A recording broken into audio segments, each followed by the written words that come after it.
These common thinking errors are secretly running your life without you knowing it. Right now, as you're watching this video, your brain is making thousands of decisions based on faulty shortcuts that evolved millions of years ago. And the scary part? You have no idea it's happening. Your brain isn't broken, but it's definitely not perfect. Evolution gave us these mental shortcuts to help us survive when we were running from lions and hunting for food. But in today's world, these same shortcuts are making us buy things we don't need, vote for people we shouldn't trust, and make choices that go against our own best interests. Today, I'm going to show you 5 brain glitches that are controlling your decisions every single day, and more importantly, how to spot them before they mess with your life. Here's the thing that nobody talks about when it comes to decision-making. We like to think we're rational, logical people who carefully weigh our options and make smart choices. We tell ourselves that we're different from everyone else, that we see through the BS and make decisions based on facts and evidence. But that's not how your brain actually works. Your brain is constantly taking shortcuts, making assumptions, and filling in gaps with information that might be completely wrong. And the worst part is, these shortcuts feel so natural that we don't even notice them happening. Think about the last big decision you made. Maybe it was buying a car, choosing where to live, or even deciding what to have for lunch. You probably felt like you were being logical about it, right? You compared options, maybe did some research, and came to what felt like a reasonable conclusion. But I'm going to show you that even in that decision, your brain was playing tricks on you. It was filtering information, ignoring important details, and focusing on things that might not have mattered at all. And this isn't your fault. It's just how human brains are wired. The problem is that these mental shortcuts worked great when humans lived in small groups and faced simple survival challenges. If you heard rustling in the bushes, it was better to assume it was a predator and run away, even if it was just the wind. Being wrong about the wind wouldn't hurt you, but being wrong about a predator could kill you. But now we live in a complex world full of information, choices, and situations our brains never evolved to handle. We're using Stone Age mental software to navigate a digital world, and it's causing us to make mistakes we don't even realize we're making. Let's start with the first brain glitch, and this one is probably affecting your life more than you think. Brain glitch number 1, confirmation bias. Your brain has a favorite hobby, and that hobby is being right. It loves nothing more than finding information that proves what you already believe. This is called confirmation bias, and it's one of the most powerful forces shaping your decisions. Here's how it works. Let's say you believe that a certain type of diet is the best way to lose weight. Your brain will become a detective, but not an objective one. It will actively search for studies, articles, and testimonials that support your belief while ignoring or dismissing anything that contradicts it. If you see a headline that says, "New study proves keto diet burns fat faster," your brain perks up and pays attention. But if you see another headline that says, "Keto diet linked to heart problems," your brain might barely notice it, or it might immediately start thinking of reasons why that study must be flawed. This happens with everything: politics, relationships, career choices, even small daily decisions. Your brain is constantly filtering reality to show you a version that matches what you already think. I experienced this myself when I was convinced that a certain investment strategy was foolproof. I spent hours reading success stories and watching videos of people who made money using this approach, but I completely ignored the warnings and the stories of people who lost money. My brain literally filtered out information that would have saved me from making a costly mistake. The scary thing about confirmation bias is that it makes you more confident in your beliefs over time, even when those beliefs might be wrong. The more confirming evidence your brain finds, the more certain you become. But you're not becoming more accurate. You're just becoming more biased. This shows up in how we consume news and information. If you lean politically left, you probably get your news from sources that lean left. If you lean right, you probably prefer right-leaning sources. And both sides think they're getting objective, factual information, while the other side is being fed propaganda. Social media makes this even worse. The algorithms are designed to show you content that you're likely to engage with, which usually means content that confirms what you already believe. So you end up in an echo chamber where everyone agrees with you, which makes your beliefs feel even more obviously true. Brain glitch number 2, the availability heuristic. The second brain glitch is called the availability heuristic, and it's why dramatic news makes you miscalculate everyday risks. Your brain judges how likely something is to happen based on how easily you can remember examples of it happening. This sounds reasonable, but it leads to some pretty weird distortions in how you see the world. Things that are dramatic, recent, or emotionally intense are much easier to remember than things that are common but boring.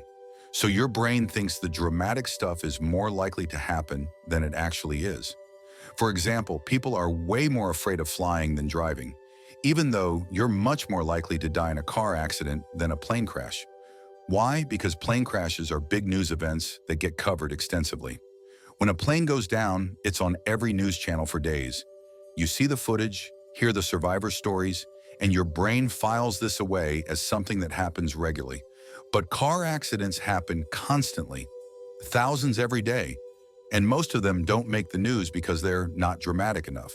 So even though driving is statistically much more dangerous, your brain thinks flying is scarier because plane crashes are more available in your memory. This affects way more than just transportation choices.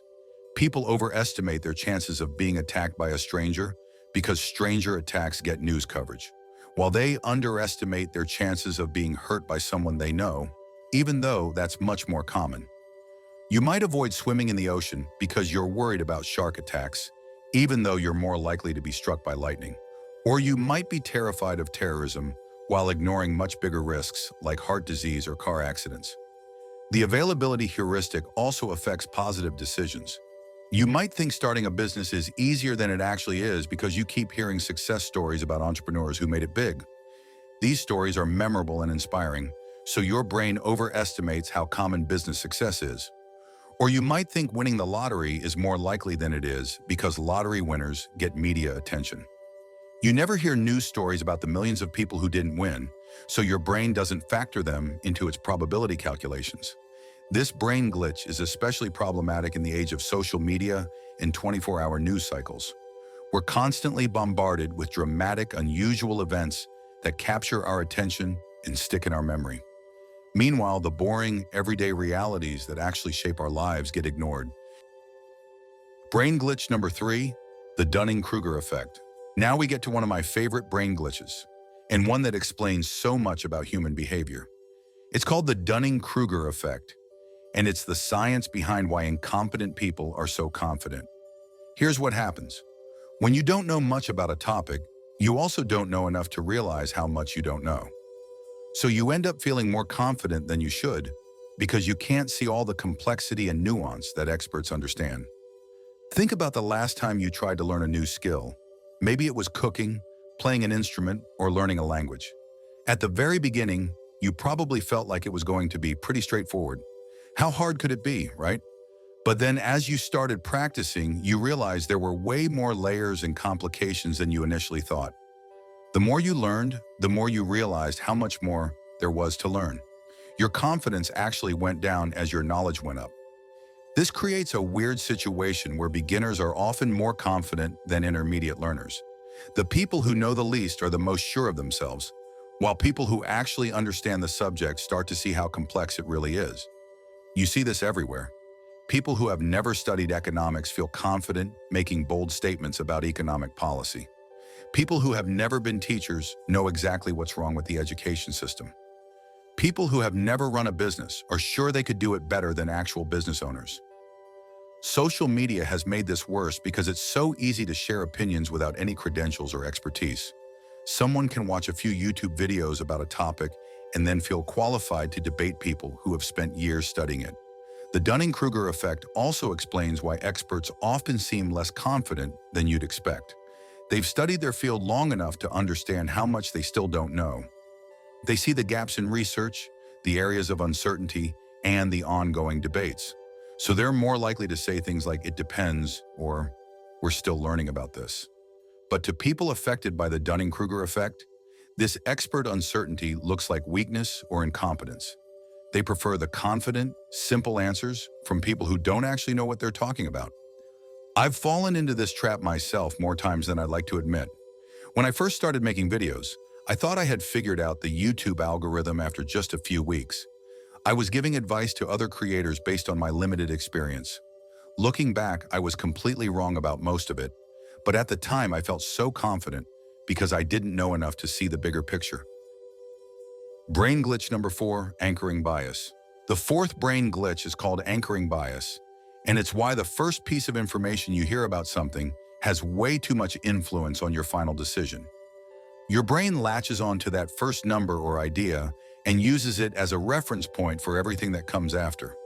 Let's say you're shopping for a used car, and the first one you look at is priced at $10,000. Even if that price is way too high, your brain will use it as an anchor. When you see other cars priced at $8,000 or $7,000, they'll seem like good deals compared to that first $10,000 anchor, even if they're still overpriced.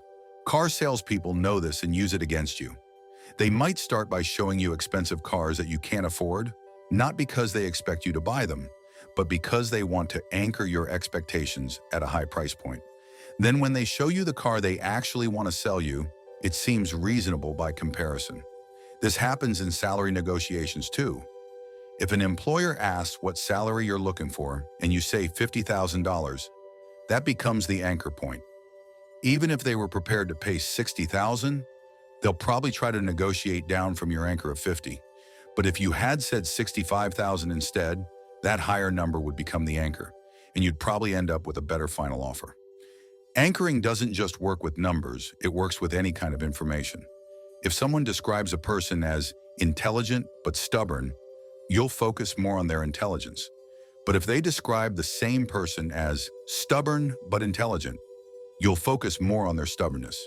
The first adjective becomes the anchor that colors how you interpret everything else. Restaurants use anchoring on their menus by putting really expensive items at the top.